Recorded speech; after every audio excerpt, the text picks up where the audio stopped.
Hello there and welcome to the Terrace Scottish Football Podcast. My name is Craig Telfer and right now I am joined by my close associate Shaughan McGuigan. Hello there. And you know what happens when the Ashley Smith and Nicola Roy of the Terrace get together? I'm not sure who they are. That's the Malaprop sisters. We are going to get together for a horrendous video to advertise season tickets. The whole scheme will tank and then we'll never be heard from again. Lang may your bum reek. I mean, I presume they're still doing some business, but that was a poor video from Hibs. Do you say that, Shaughan? Their Twitter account hasn't been updated since 2022. Oh, that's not a good look. No, I've watched back the video several times actually when I was coming up with the introduction for this, and it was bad at the time, and it's aged even worse. I genuinely, like, who on earth made that video thinking this is going to put bums in seats, this is going to make me renew my season ticket? I mean, maybe double entendres were big at the time. I don't know. I don't know what was in 2022. Maybe it was rude rhyming slang. I don't know. There's a funny bit. There's supposed to be a funny bit when they confuse Dougray Scott with Grant Stott, which if I was Dougray Scott reading that, I'd be like, I'm not fucking getting involved with this. How dare you? How dare you? It's really bad. It's like when you look at season ticket videos, you want to see goals, you want to see fans, you want to get a sense. If I don't book my season ticket, I'm going to be missing out on things. Instead, it looks like a sort of the behind the glass a doctor's reception with two women arguing over a laptop. And listen, it was an idea that didn't quite work. Was it worth it? Probably not. Yeah, Hibs have yet to recover from it. I think there's a direct correlation between that video and it was all going all right for Hibs at the moment. But let's be honest, like if it wasn't for that video, we wouldn't have Malky Mackay in the door at Easter Road. There's a direct correlation between those two things. I can assure you, I've done the homework, I've done the research. But Shaughan, we're not here to talk about the Malaprop. We can talk about the Malaprop sisters if you want. We're not here to talk about Malky Mackay. We are here to discuss the big action from Tuesday night in the playoffs. 5 games took place. We're going to do our breast. God, I've become a Malaprop sister. Oh my goodness. We're going to be doing our breast to give you all the information you need from the games that took place in the Premiership playoff, the Championship playoff and the League One playoffs. Start by looking at the first leg of the Premiership playoff quarter-final between Partick Thistle and Ayr United. We'll be looking at the first legs of the Championship playoff semi-finals where Queen of the South and Cove Rangers played out a 0-0 draw and Airdrieonians thumped Stenhousemuir. And we'll also be looking at the first legs of the League One playoff semi-finals where Edinburgh City narrowly defeated East Fife and Elgin City were battered by Annan Athletic. And hopefully, Shaughan, we might sneak in a laugh at some point. Laughter is something that has eluded us over the course of the season, but we might be able to eke something out in the dying embers. We'll try our very, very best. Can't say any more than that. How is everything with yourself? Can I check in with you? Very well, thank you. How are you? Yeah, fine. I've really not much to update you or the listener with. I had an away day at Stranraer on Saturday. I could probably update you on that. Yeah, but in fact, because I saw a picture of you and Brian Martin. Oh my goodness, I was both elated but extremely jealous at the same time. Of course, that was Stranraer's match against Bonnyrigg Rose, and what ultimately turned out to be a doomed bid to avoid finishing in 10th place in League Two and going into the League Two playoffs. Exactly that. So I've been to Stranraer a couple of times, but it's always been on a supporters bus. So it's always been kind of bust in, bust away again. So Saturday I was like, right, so where are we going to go? Race season's finished. They played on the Friday night. Had a good evening on Friday, but ultimately the race result was good. Didn't get what they needed from Livingston Partick Thistle. Like what we do on Saturday. So kind of had a look about the SPFL. Let's go to Stranraer. So got trained down, arrived there at 1. And the evening before, I'd messaged George Frank that films the games. A good guy, George. Really good guy, George. Absolutely. So I said, right, so 2 hours to spare either side. I've only been in one pub in Stranraer. Where would you recommend? So he was like, gave me a list of about 3 or 4. So the first one was the pub, which is like 10 minutes for the train station, which is fun enough. The pub? Yes, it's called the pub. It's a very lazy name for a pub. It's like, I don't know, it's like calling your son Malkison. Like, if you, like, you know what I mean? Like, it's just it'd be like calling your son. That's what it'd be like.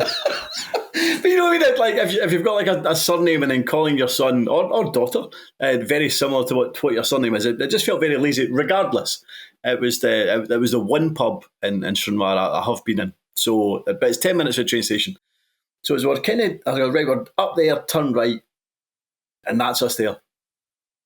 So the question was, where was the Bonnyrigg fans? And it goes, wonder where Bonnyrigg fans have went before the game. See, as we were approaching it, there was no doubt where the Bonnyrigg fans were because you could hear them. There was the drum, there was the singing.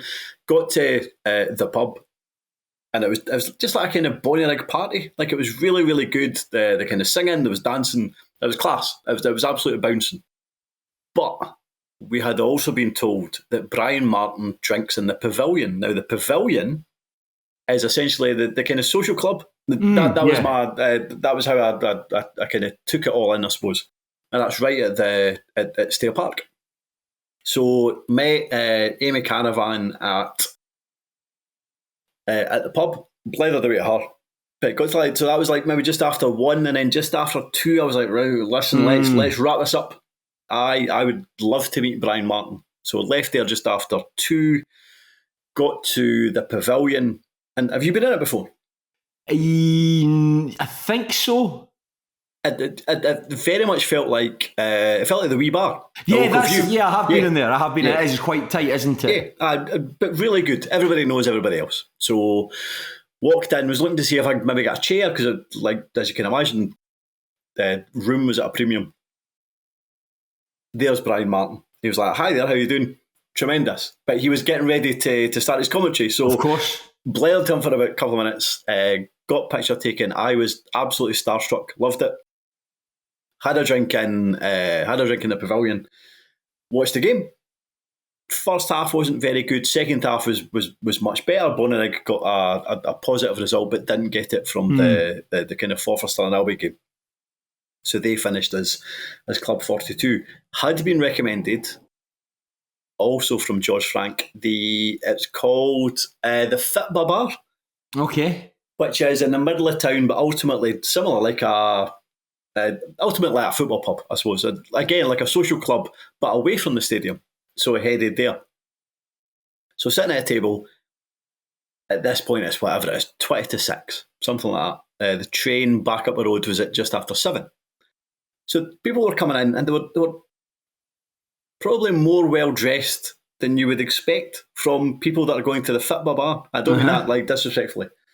So there was a kind of table of women next to where we were, and a bottle of Prosecco and a big bucket of ice. And she's like, "Oh, you're on the telly." And I was like, well, sometimes, yes. She went, I take it you're here for the event.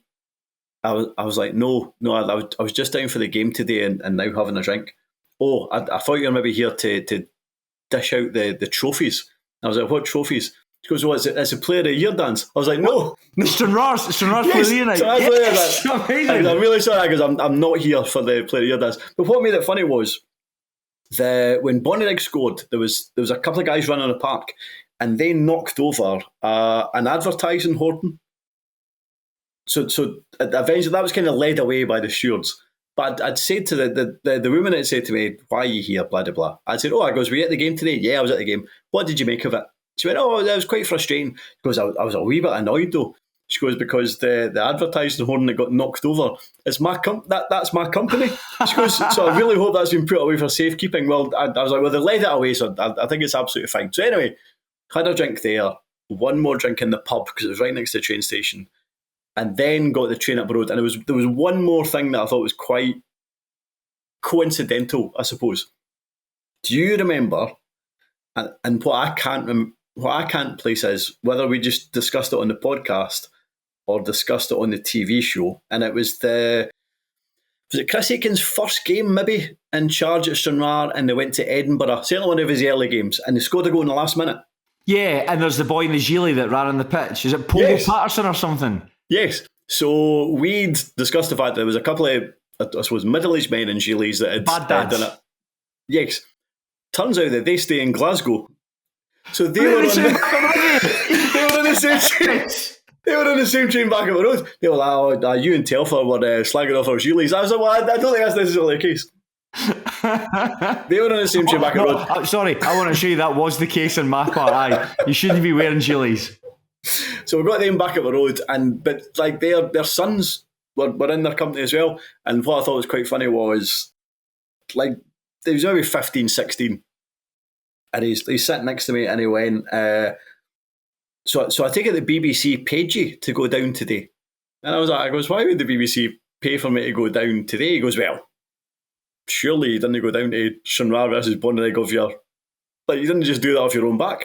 I goes, no, I did. He's like, why would you do that? I goes, well, because I've had a great day, and I wanted to go and see like a decent match. But no, it was a class day, a class away day. If anybody's ever thought about it, I would thoroughly recommend it. I had a ball. Yeah, that's brilliant, man. That's class, and it's something we've spoken about before. The teams that are perhaps outside the centre. I mean, obviously there's a big central belt bias. I think a lot of the stuff, consciously or unconsciously, there's a central belt bias. I think with the stuff that we talk about. But if you're a team outside the central belt and it's quite difficult to get to, then you think you've got to be as like hospitable as possible. Yeah. And I think that perhaps the most remote clubs, Annan, Elgin, Peterhead, Stranraer, they're great places to go. Yeah. And I think that that's something that fans really look forward to because of like the social clubs and just a really friendly atmosphere there. I found that when myself and Fowler went down on a Tuesday night a couple of months ago. We had a really nice time, and it's great to hear that you had a good time when you were down there as well. That was class. And to be fair to Brian Martin, he was like, oh, he goes, Lawrence, he goes, would love to say, he'd love to meet you. He goes, come into the main stand and say hello. But the only reason I didn't go in was because the away end was kind of bathed in sunshine. Right. So I was in the away end, and I wasn't entirely sure how I would get to the main stand. So I just left it. But absolutely appreciated his time, and just loved it in general in terms of being down there. Really good. Yeah, definitely. I look forward to visiting Stranraer at some point next season, just as a neutral. It's class. It's like something that see, just going to watch football when you don't really have obviously a team that you might want to win or not, but ultimately it's not your side that's involved, and you can just sit back and just watch football. It's brilliant, man. It's an absolute gift. An absolute gift. Best sport in the world. Agreed. But, Shaughan, enough about you gallivanting with Scottish football royalty. We'll kick off by talking about the first leg of the Premiership playoff quarter-finals. And we'll head to Firhill, where Partick Thistle, who are co-managed by former Celtic player Mark Wilson, took on Ayr United, who are managed by former Celtic player Scott Brown. So big up the national broadcaster for adding some much-needed drama into this perfunctory little encounter. And courtesy of a really good goal from Jamie Murphy early on in the second half, the Honest Men hold a 1-0 lead going into Friday night's second leg. Shaughan, I've presumed you were at another game last night, so was I, so we've only had the chance to watch the highlights and maybe catch some of the interviews, but by the sounds of things, it wasn't a particularly good game of football. I don't think there was any corners in the match. 9 bookings, 0 corners, and just a good goal from Murphy that ultimately separated the teams. Yeah, I was going to say I dodged a bullet by going out and not watching this, but I suppose I kind of caught another bullet by going to Edinburgh and East Fife. But listen, I suppose we'll get to that game. Come to that, aye. This, I suppose this might have been how I anticipated it would go in terms of it's the first leg, so sometimes teams are not entirely, they're not going to show their hand, I suppose. But it's also two teams that have kind of staggered towards the end of the season, maybe for slightly different reasons. Feels like Partick Thistle are kind of running on fumes, very much kind of running out of bodies as well. Whereas Ayr have kind of done something similar, maybe not quite as severe, but their form has certainly dropped off. Was it kind of February when they went 2-0 up against Falkirk and then it was pulled back? It feels like they've never really recovered from that point. So I didn't expect it to be a classic. I must admit, I did think that Partick would have got a win or maybe a draw to take it to Somerset Park. But I, from what I've seen and what I've read, it did feel like it was a really good kind of rearguard action, I suppose, from Ayr United. I suppose you talk about rearguard action. There's a controversial moment midway through the first half. I'm not sure. I'd be interested to get your thoughts on it. Lenny Agbear and Robbie Crawford. There's a tangling coming together, and I'm not sure if Agbear fouled him inside the box. Certainly quite clumsy between the two players. Brian Graham thought it was a penalty in his post-match interview. It might have been, but I also thought it would have been soft, so I wasn't surprised whatsoever that it wasn't given. Lenny Agbear, very handsome man. Yeah, no, he really is. He really is. I would agree. Yeah, I'm just trying to eke out stuff to talk about this game, given there were 4 minutes of highlights and no one had anything good to say about it. I suppose the goal is perhaps the solitary good thing to talk about this game. Really, really well worked goal. Brilliant ball into the box from Conor McLennan and a great run across the 3 defenders really from Jamie Murphy to get a flick on it. And as good a goal as it was from a United perspective, brilliant ball into the box, brilliant run from Murphy and a really clever finish. I thought Thistle could have defended it a wee bit better, especially I think Dan O'Reilly was a wee bit slow to get out to McLennan. McLennan had time to run out to the ball, take a touch, look up and put it in. And I'm not 100% sure how you defend it, but when one player can run across 3 defenders and get the nick. I think he nips in front of Lee Ashcroft to get the header. I thought it was poor from a Thistle perspective. Yeah, you're right. I mean, they kind of ran across, Ashcroft. But then, again, I suppose it kind of points to this, the fact that they're just kind of running out of bodies. I suppose Partick Thistle, Ayr United to a degree, but not quite as much. You kind of wonder if just getting to the playoffs was kind of felt like job done for Partick Thistle. And I know to a degree they were in a similar position last season. So Raith went there in the semi-finals, won 2-1 and played quite well. Yeah. Partick almost turned it around. Like they won at Starks Park, and if it wasn't for that miss, was it last minute 90 minutes from Brian Graham? I thought Raith were very lucky to get through. So it's certainly not done and dusted. But Ayr, I just think Ayr have a better squad and have a wee bit more about them than maybe this Thistle team do. Yeah, I got the impression with Ayr that when it became apparent that they weren't going to win the title, or certainly not challenge for the title, they almost became in what Heart of Midlothian would love to be, that third place island where you're not quite in the title picture, but you're too far away from any of the nonsense, and it's going to be it could end up being a successful season. But yeah, that's pretty much all there is to really talk about this match. I think from Brian Graham's post-match interview, he said it's still only half time. Actually, I think from watching a lot of the post-match interviews that were available, they all said that it's still half time here. He said it could have been worse, but it wasn't. And very really interesting, he described their performance as slow and pedantic at times. And I think I had to go back and listen to it. I said, slow and pedantic. I have never heard a football performance being described as pedantic. I'm not sure if he maybe got mixed up with pedestrian. I think he has. I really very much think he has. I'm trying to think what would be a pedantic football performance. I have no idea. Yeah, aye. If anyone can think, give us an example historically of a pedantic football performance. Do let us know, because we'd love to find out more. Aye, so we're going into this one. There's, in fact, again, I've put my notes here. There was boos at the full-time whistle as well, and I'm just wondering. I'm going to assume they were quite loud, so I'm going to assume they were from the home support. But I wonder what they were booing. If they were just unhappy with the general performance.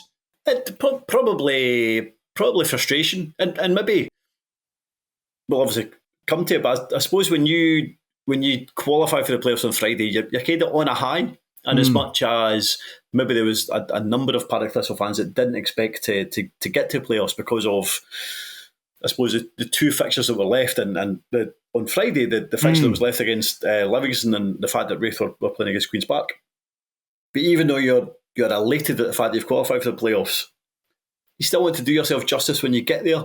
So maybe there was a feeling that it didn't do themselves justice. And I think there was a number of bookings from the referee. Was it David Dickinson? Yeah. That was the referee. So maybe there was a combination of Partick maybe playing below themselves and frustration at the referee as well.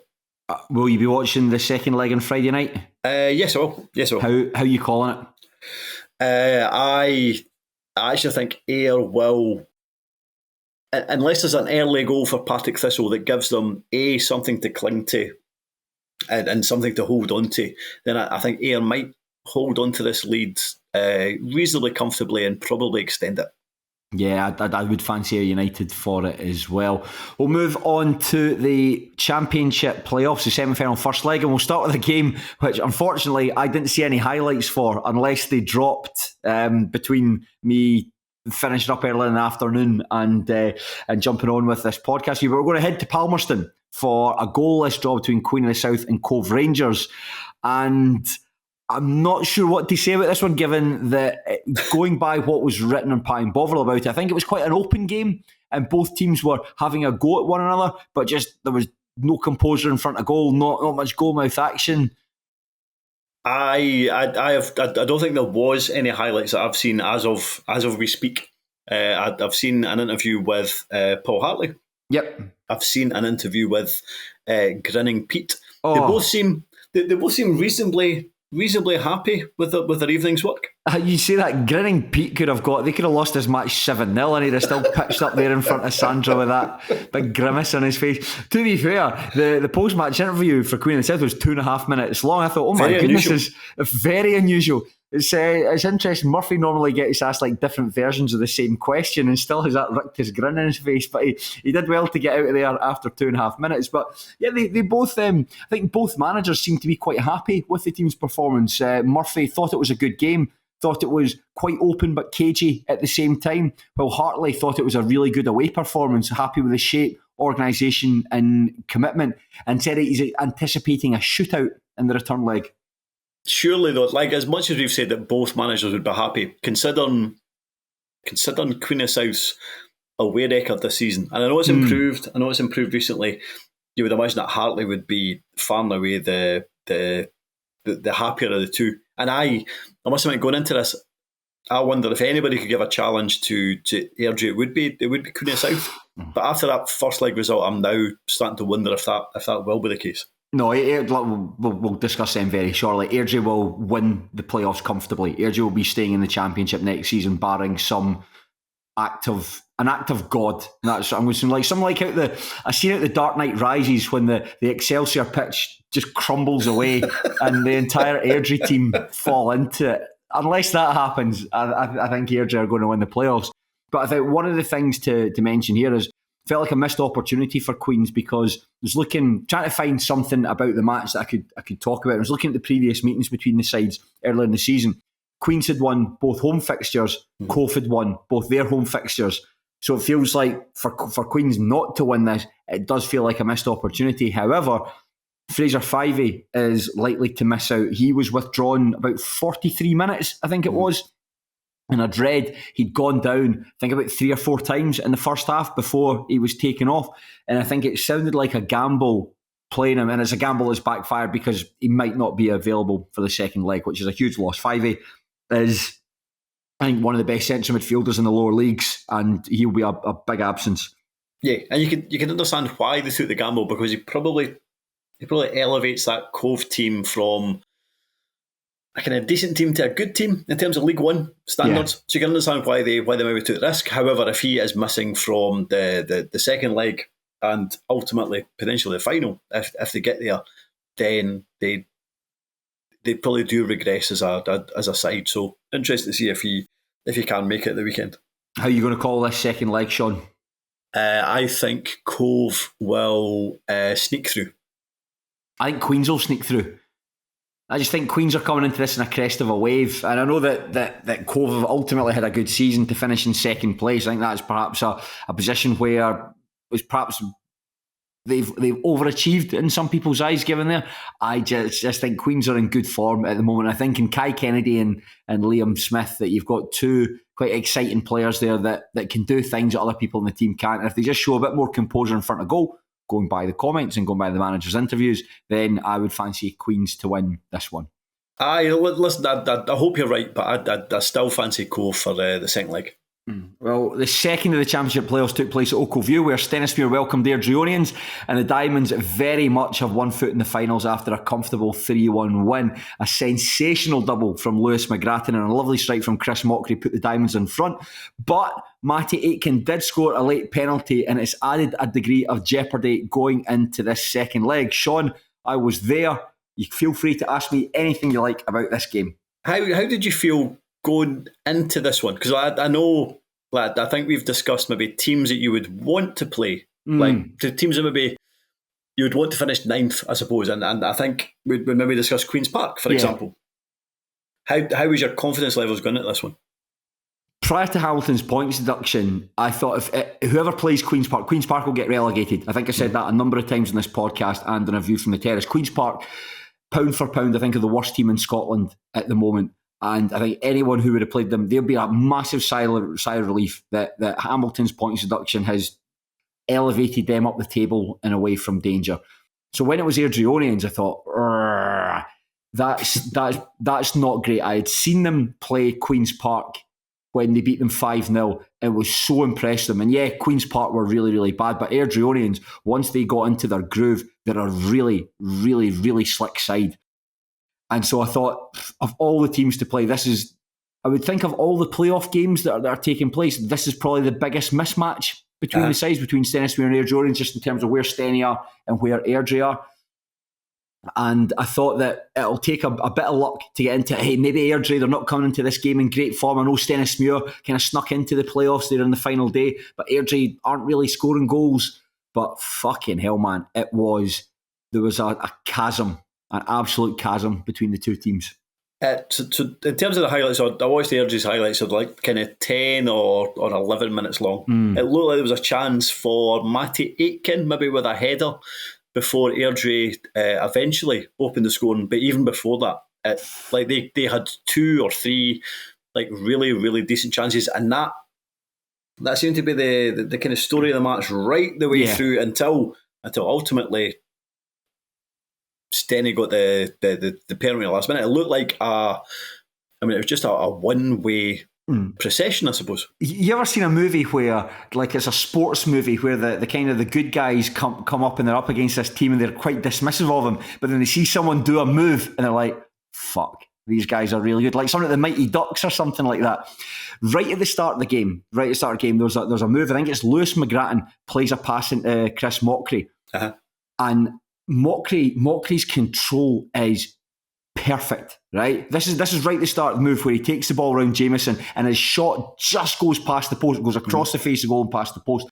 McGrattan plays the ball into him and his touch not only brings the ball under control but takes it perfectly into his stride. It's just such a nice touch that he doesn't need to, basically kills the ball dead and takes it in front of him to run onto. And when I saw that, I'm like, right, this is going to be a long evening, and it's not an exaggeration to say that Airdrie could have scored 4 goals within 10 minutes. They had some really, really good chances. They had another shot that went across the line. They had a point blank save where Darren Jameson had to jump out and spread himself in front of one of their players. And the irony is that the hardest chance that they created, ultimately they scored from. And fucking hell, what a goal it was from Lewis McGrattan. His 2 goals were just so well taken. And it's just that when you're playing against a good side, you've got to make them work for it. And I think that Stenhousemuir, they didn't really have to work for it, but they worked hard to get that. And it's just watching that first half performance from them, it was just everything they were doing. They were bigger, stronger, faster, fitter, better coached, better players. And it didn't just look like there's a division between the teams. It looked like there was such a gulf between them. And I've no doubt off the back of that performance, because Stenhousemuir have done quite well against Cove and Queen and South at points this season. They will blow the pair of them out the water. No doubt about it.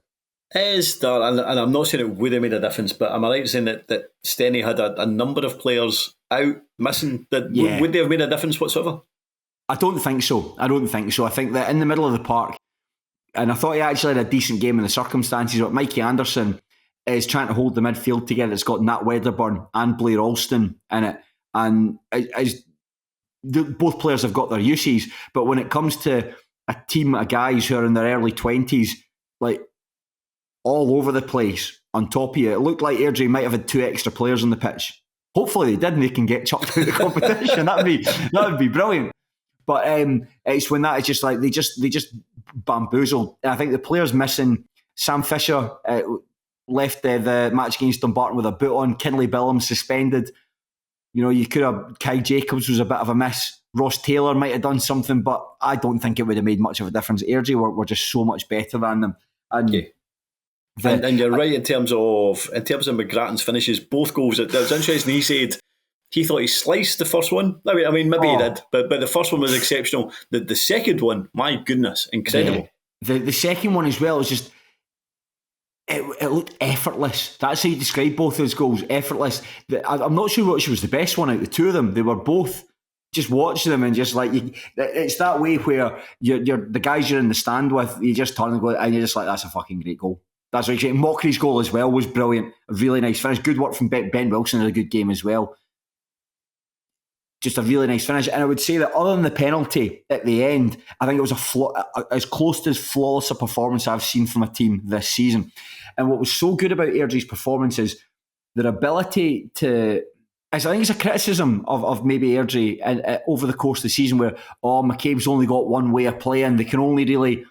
if it's no like the ball's passed along the deck, you can get in at them, and if you can disrupt the passing, then you can maybe get at them. They can go short, and then they can go long. They can hit you. They can slow the game right down. And I've said like Bucks Fizz, you got to slow speed up, and you got to slow it down. But they were doing games. There was a point in the second half. It was 3-0 at this point, so it was quite easy for them to do it. But they were passing the ball along the back. And basically, they were at the edge of Stenhousemuir's half. Stenny had their entire team in the box. They're passing the ball on the edge of the half, and they were trying to goad Stenhousemuir into to break in shape and getting the ball off them. I think there's one point, Big Matty Aitken tried to press someone down. Boom, boom, boom. There's the ball in an attacking position. I think somebody had a header that hit the post. But that's what they were so good at. And I know the game state had changed by that point, but it was watching players like, I thought, hard to pick a man of the match. McGrattan will get it because of his 2 goals, because those were probably two of the best goals I've seen Stenhousemuir concede this season. But Adam Frizzell, fucking hell, Adam Frizzell had a brilliant game. And I was after he did a really nice pass, and I thought, you know what, I'll try and concentrate on him for like a minute and see what he's doing. He was playing all the way out at left wing, and then he was dropping in between the centre backs to dictate play, and then he's up supporting Ben Wilson up front. It's how are we expected to mark this? And then they brought on Rhys Armstrong. At one point, Rhys Armstrong's an attacking midfielder. He was dropping in alongside the centre backs. Mason Hancock went off injured, and he had started quite well. They bring on Sam Graham. Sam Graham's just so much bigger and stronger than everyone else in the team. Strolled through the match, and it was just there's times where Gary Naismith said it in his post-match interview where, if when you lose a game, you can be disappointed with yourself and think, what could we have done different? Or you can lose a game and just be like, we were beaten by the better team. And that's exactly what it was here. Airdrie were miles ahead. Good on the ball.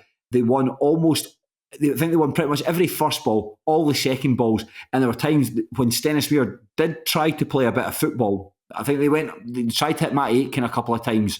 When they did try to play football, Airdrie could put 2 players to try and win the ball back. They were just a lot better than us. Did you expect there to be such a gulf between Stenny and Airdrie? I did, but someone made a point in Pine Bovril. They'd said that if you take out Inverness Caledonian's points deduction, if you want to do that, Stenhousemuir would have finished 5th. So that's a mid-table League One side coming up against a championship team. I know Airdrie had a lot of criticism, certainly over the first half of the season. You wondered whether or not McCabe was going to stay there. And there are still question marks about how the season's gone as a whole.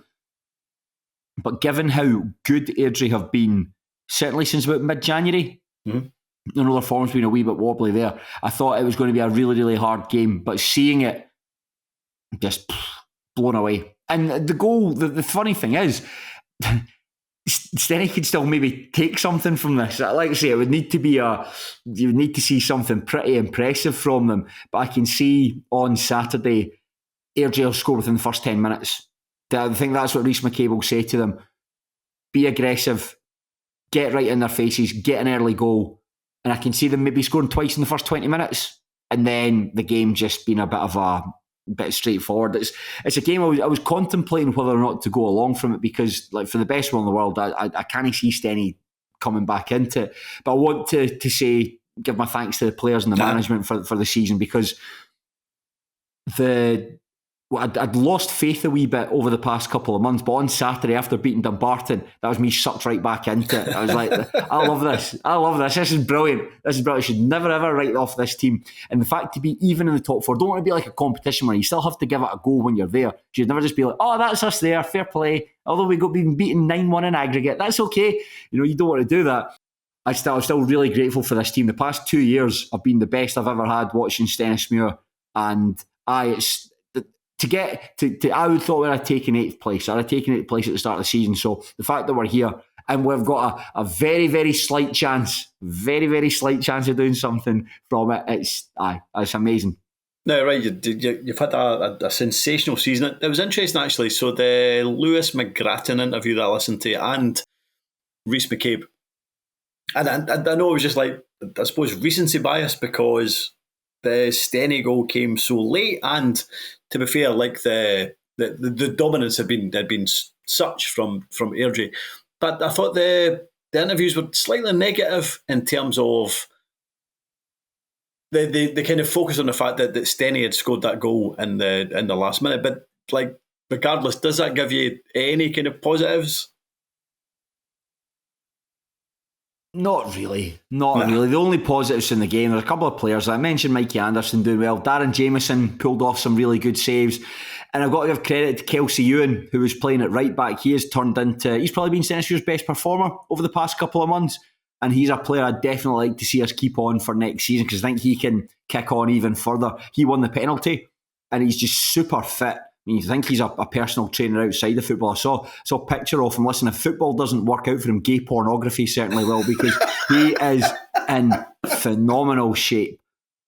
And he's turned into a right good player, and just that run, that's typified for me. He's had a kind of funny season that he's been in and out of the team. I don't think he'd have been the first choice, and he was brought in the team because of his versatility from Edinburgh City. But I like him. I think the fans are all quite fond of him, so I'd like to see him stay. So that was it. They're the only real positives. Another positive as well, and I think it's a brilliant sight, just how good Oakview looked with those Airdrie fans behind the goal. There's about 700-800 of them. I think that terracing behind the goal is a brilliant place to watch football. Proper old school. I don't think you get many like covered terracing like that. You don't get many places, and it's noisy. And especially there was a bit, I think it was going into the second half, there was a purple sky and the clouds were just streaking across it. And just you could just see the sort of the bright red cold sun, and it just looked so good. It looked so good. And I was thinking as well, if Stenny were to go up, then there might be a lot of afternoons like that. So I always want to see a team play as high level as they possibly can. And who knows? Don't want to be too negative, because you never know what might happen in the second leg. But Airdrie were excellent here. That's the best I've seen from an opposition side.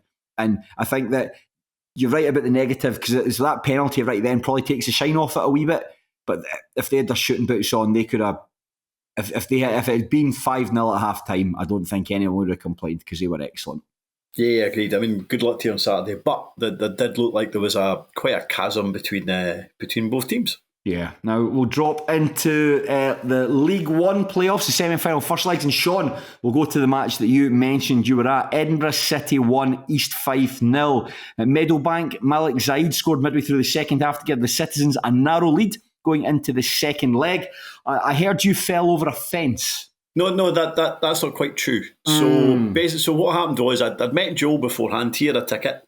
We'd walked round. We met Ali Moncrief and his pals in another pub, and then we walked along. And you know how it is in Meadowbank. There's only 3 rows. Yes. Now we weren't late in getting there, but in terms of trying to get a row that's slightly further back, that didn't seem to be an option. So myself and Joe said, "Oh, it looks like we can get round. We can get right round to maybe like the halfway line." So we made our way around, and that was allowed.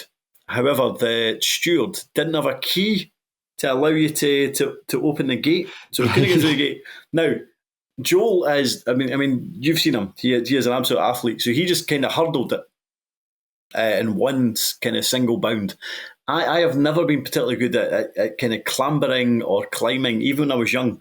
So the fact that I'm now a kind of middle-aged man with one knee, I really struggled. So it was mortifying that Joe had to help his old dad over over event. I mean, I was embarrassed. Joe was embarrassed as well. But we made it. We made it there eventually. But yes, that was slightly embarrassing. And how was the game itself? I haven't seen any highlights from this one. Unfortunately, they didn't drop. I've seen the manager interviews. We'll come on and talk about them. But how was it? Certainly, the first half was poor. Second half was a wee bit better, but I do think that as much as the game itself wasn't a great watch, I think a lot of that came down to like East Fife and Dick Campbell's tactics. I suppose it felt like he turned up and he was like, right, let's restrict Edinburgh and then take it from there. So in terms of width, so like Callum Higginbotham was wide and Jess Norrie, who kind of two players who aren't necessarily wingers, I suppose. Yeah, I see Callum Higginbotham maybe about 10 years ago might have been playing wide, but that's a very, very narrow midfield. And I presume it was like Conor McManus and Kieran Miller in the middle alongside them. Yeah, so it was McManus and Mikey McKenna. Right, Mikey McKenna. Behind the two forwards. But like everything was so narrow. And I think what is so frustrating about East Fife, I think East Fife probably could play good football, but so much of what they were doing on Tuesday evening was just lashing it long. So anytime somebody in the back four had it, anytime somebody had it in the midfield, it was just going long, and it all felt quite aimless at points in terms of it was in the vague direction of Nathan Austin. Now we know that direct football isn't necessarily negative football. If it goes forward, then the striker can hold it up and people can support him. None of that was happening. It was just, it was turgid to watch at times, especially in the first half. Whereas Edinburgh, where they kind of mixed it up a bit. They did go long, didn't work. They tried to play football, and at times that didn't really work either. But again, that's just because like Saeed and Innes Lawson, they didn't have any room. They didn't have any room to play. And that was interesting. Dick Campbell, he called it out in his post-game interview. That ultimately that's what he was wanting to do. But he also talked about Laref. Yeah, I saw that in his post-match. He really dug him out. I must admit, I didn't like that at all. But I suppose he's right in terms of East Fife fans. I could tell by like kind of hanging around with them that they really like Adam Laref. Yeah, we've spoken when we talk about Adam Laref. We're very, very positive. But again, we only watch highlights of him. But ultimately, it's about going forward. And I think he was right. So when he came on, it gave them another attacking outlet. But he probably was responsible for the goal that they conceded. Whether he's right to dig him out or not, I'm not entirely sure. But regardless, I thought Campbell's post-match stuff was really interesting. The other thing that I thought was quite weird, myself and Joe kind of mentioned it. You know how Dick Campbell will sit in the stand? Yeah. Like maybe for the first half, for example. And that makes sense if you have a stand to sit in, I suppose. But he was sitting in the stand at Meadowbank, which is 3 rows. So he wasn't getting a better view. Yeah, they eventually gave it up when the game wasn't going particularly well. But even when he went to the dugout and just sat in the dugout, you had Stuart Malcolm and his brother, Ian Campbell. But see, like in terms of a lot of the conversations that was going on, it was more Ian Campbell and Stuart Malcolm. Which I found quite interesting. And eventually, like Dick Campbell event came out quite late on in the game. And I don't know if he was maybe suggesting substitutions or whatever. But listen, I'm sure that Dick Campbell has lots of input in terms of what happens at that football club. I just thought, I do think it was a weird, when you're kind of next to the dugout as we were on Tuesday night, I did think it was a weird kind of setup. It's interesting that there's quite a number of things to touch on there. Remember when Edinburgh City beat Elgin 2-0, and I was there for, I think we covered, or certainly myself and Fraser covered it on a podcast. Alan Hale in his post-match interview saying that Edinburgh don't have a lot of width. The only wide players in that team are the fullbacks. And I think like Quinn Mitchell's only natural fullback in that side in terms of one who'll want to hit the byline. I think it's Chadwick who's playing right back the last time I saw them. John Robertson, and John Robertson is effectively a midfielder who can go forward. But he said that the way to beat Edinburgh is don't allow them to come inside, because that's what they're so good at. I mean, effectively, it's like a team all of midfielders. Yeah. Like it's like a sort of a poor man's Pep Guardiola's Man City, you know.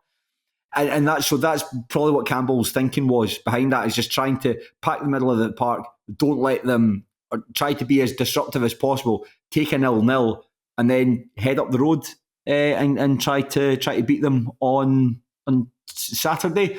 And in terms of Campbell's input, I've always got the impression that Campbell, not that he doesn't know football or that. I think that'd be really stupid to say, given he's been in the game so long.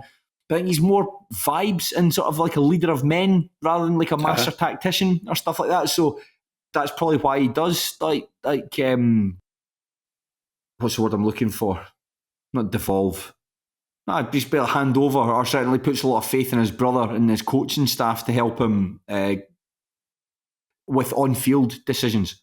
Yeah, no, I agreed. But I very much felt like it was like two teams that kind of cancelled each other out, and without wanting to sound like How to Improve Scottish Football or whatever that podcast is, I suppose when you've played each other for a fifth time, then you maybe do start to anticipate what each side is going to do.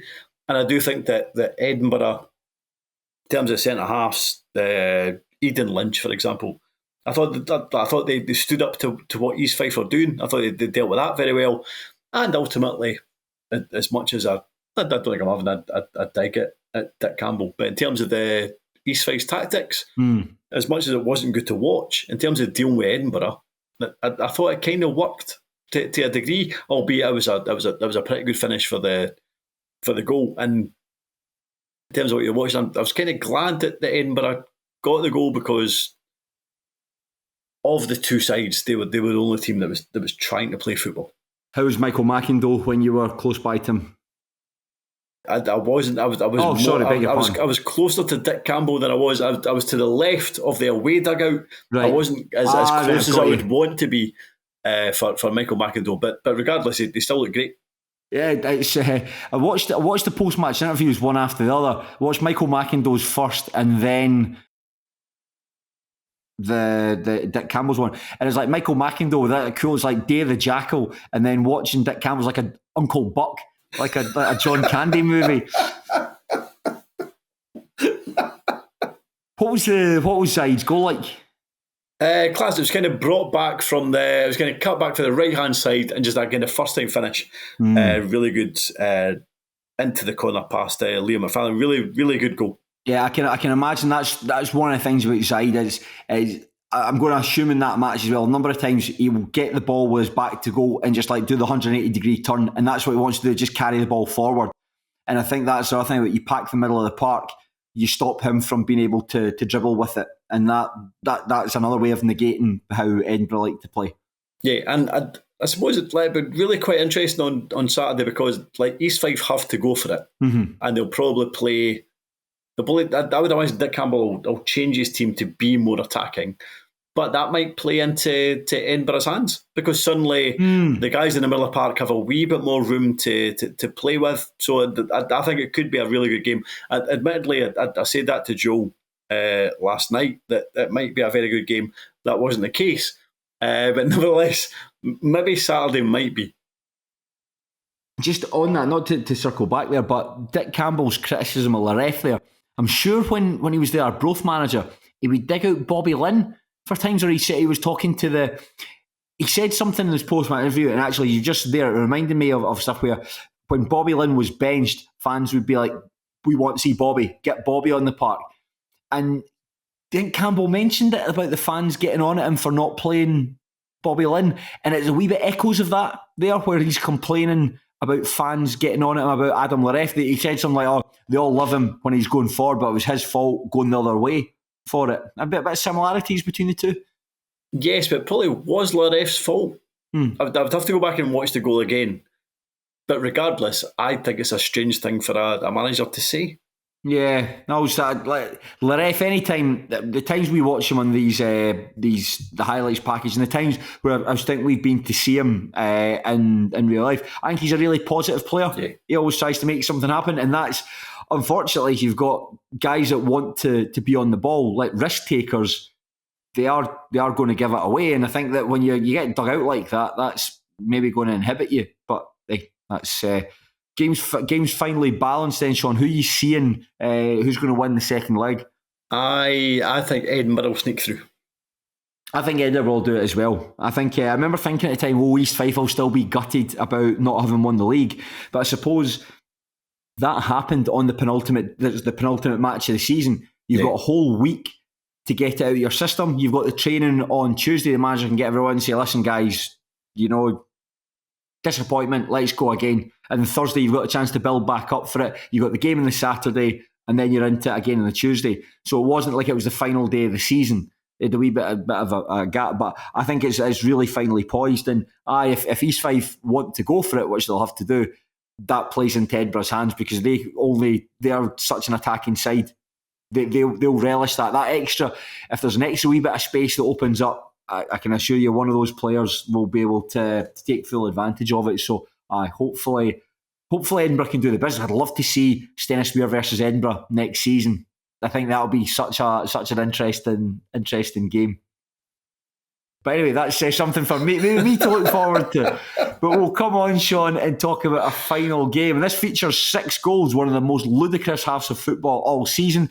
Elgin City 2, Annan Athletic 4. All goals came in those first 45 minutes. Toby Goss opened the scoring from Annan, but it was cancelled out by Ryan Sargent. And then Max Kilsby put Annan in front before Tammuir netted a brace. And Jack Murray pulled one back in stoppage time. Nothing happened in the second half. No, you're right. Absolutely nothing happened in the second half. But it felt like a lot of goals came from either set pieces or good deliveries, I suppose. Yeah.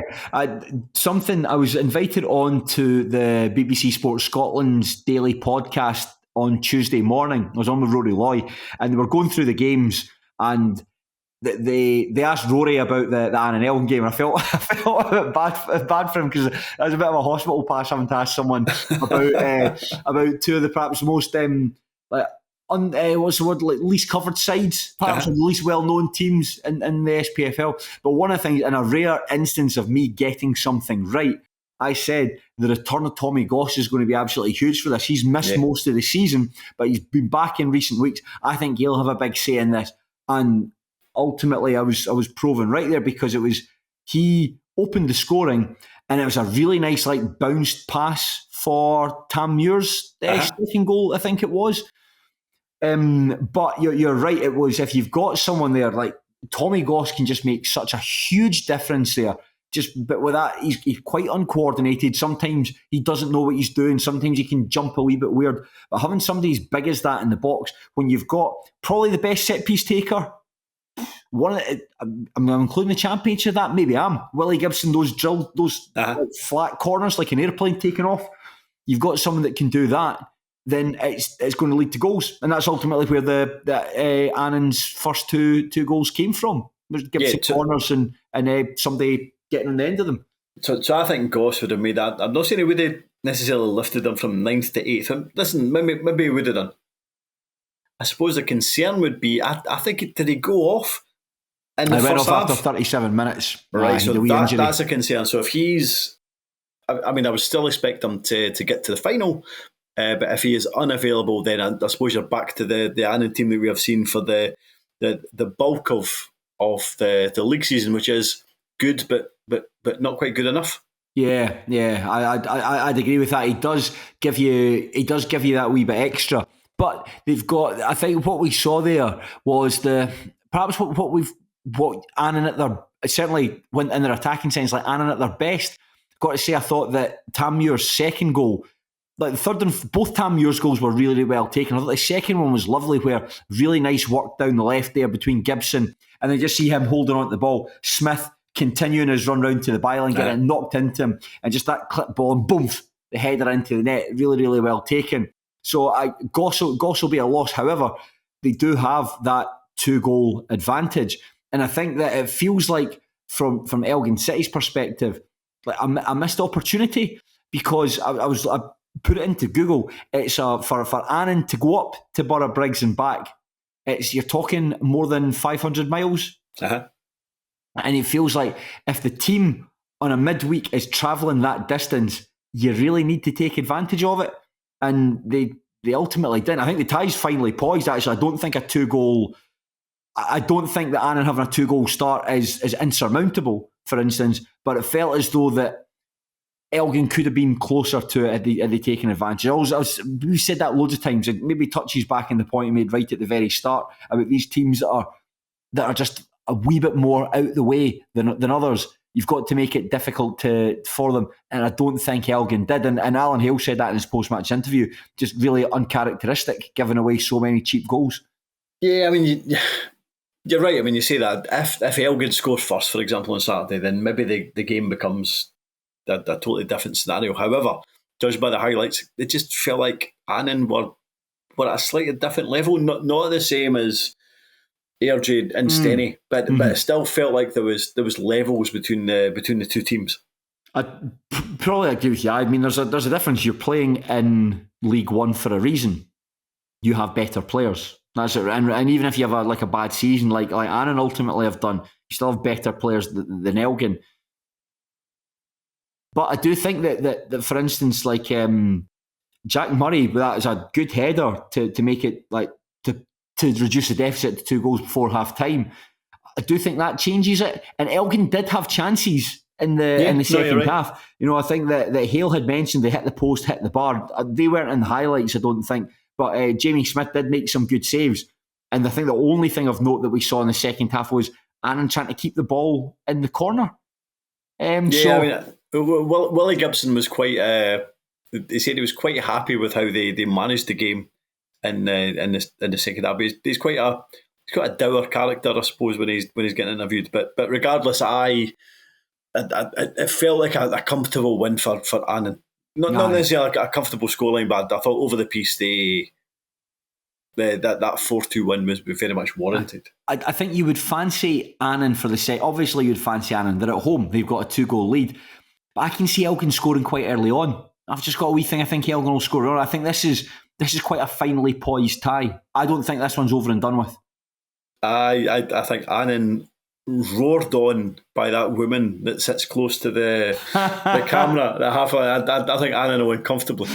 Speaking of that, I mean, and I'd say fair play to the guys that travelled up for Annan. I mean, when they opened the score, there you get a. That was funny when every time Annan scored, it was like a game that was where the away support was banned. Yes, aye, that very much so. It felt like COVID, actually, period like that. And one of the things that you probably know picked up on this as well, after every Annan goal, Willie Gibson seemed to bring everyone together to do a mini team talk. And there's a really funny bit. You can just hear a woman saying, like, she says, was it, "Oi, tell him to hurry up." And I presume she's getting on at the referee, but for the Annan players taking too long to get back into it. Got to say as well, credit to all the fans that travelled, and credit to the Annan Athletic cameraman there. I thought it was like somebody filming a neighbour, like a voyeur, doing some upskirting. The way that camera was shaking all over the place, it looked like he was trying to get into the perfect position. How was it Chuck Berry that filmed women using the toilet in his restaurant? Oh, I don't know. Yeah, I'm going to check. I'll check in my own time because I'm not going to. Shaughan, sorry, we need to pause doing this podcast. I need to check up on Chuck Berry's crime. You know what? Actually, I'm going to do that just now. Right? I'm going because I don't want to disgrace the controversies. There we go. Reportedly, according to Rolling Stone, police reading his house found intimate video. Oh no, I've got it here. 87. Assaulting he's quite a bad guy. In 1990, he was sued by several women who claimed he installed a video camera in the bathroom of his restaurant. Berry claimed that he had the camera installed to catch a worker who was suspected of stealing from the restaurant. Although his guilt was never proven in court, Berry opted for a class action settlement. One of his biographers, Bruce Pegg, estimated it cost Berry over $1.2 million in legal fees. Why would the member of staff have been caught in the toilet? Well, you're going to ask Chuck Berry that. I mean, it's his restaurant, it's his staff. You know, I sounds like I'm kind of making fun of the guy from Annan for the film, and the film was class, man. It was great it was great that such a topsy turvy game was captured, and the footage was turned around that quickly. Because I'm sure that guy was, he's probably a volunteer. He probably got his work today, Wednesday, and he'll be absolutely burst from it. From that journey, so fair play to him, and fair play to everyone for getting that footage turned around so quickly. It makes our jobs a lot easier. But I don't think this one's as cut and dried. I think that all the ties are in the balance, and I'd include this one here. I think Elgin will score early. And I think this will be a bit sticky. You're saying that, and I appreciate where you're coming from, but I think Annan and unfortunately Airdrie will ease through. Yeah, well, Shaughan, you're entitled to your opinion. I know. Yeah, of course. That's why you're on this podcast. I don't like it when we fall out with each other. It's horrible. Reminds me of my parents when they divorced. Just this degree of conflict. I don't like it. But I suppose, is there anything else, Shaughan, to be said about any of the games that we've spoken about this evening? I don't think so. No. I hope. I'm really sorry for the listener at home, because I don't like coming into this stuff and we haven't been able to see it, but unfortunately that's sometimes the way it is with these games that we're covering. But I think that if you've been us past an hour, we've managed 61 minutes as it stands. That's okay. And we'll manage 61 more. Shaughan, when's the next time you and I are getting together? Is it Sunday? I think it might be. Certainly the weekend to cover the playoff games of the weekend. Class. That's good. Well, certainly. Are you going to any of the games? So this weekend I am going to Thornton Hibs hospitality. So no, I'm not going to a playoff game. Can you not cancel that and go up to Cove? Could you do that instead, please, mate? I must admit, I would like to do that. However, I have said that I would go to Thornton Hibs, so I'm locked in. That'll be cool. That'll be fine. That'll be a lot of fun. But at least we'll get the game on the telly on the Friday. And yes. I'll be at the Stenny Airdrie game, so at least we'll be able to talk about those with a fair degree, and the highlights will have dropped by then. So I will look forward to that. Plenty for us to be getting on with, but we'll leave it at that, I suppose. Shaughan and I will be back, as we said, on Sunday. In the meantime, if you do want a football fill from the terrace, do subscribe to the Patreon, patreon.com/terrace podcast. Hours and hours and hours of bonus content in there, and you can access it all for as little as £2 a month. So, until the weekend, enjoy your football, and very much in the same way that Annan fans responded with a very cool get-in after going 4-1 up at Elgin City, enjoy your football respectfully. Thank you.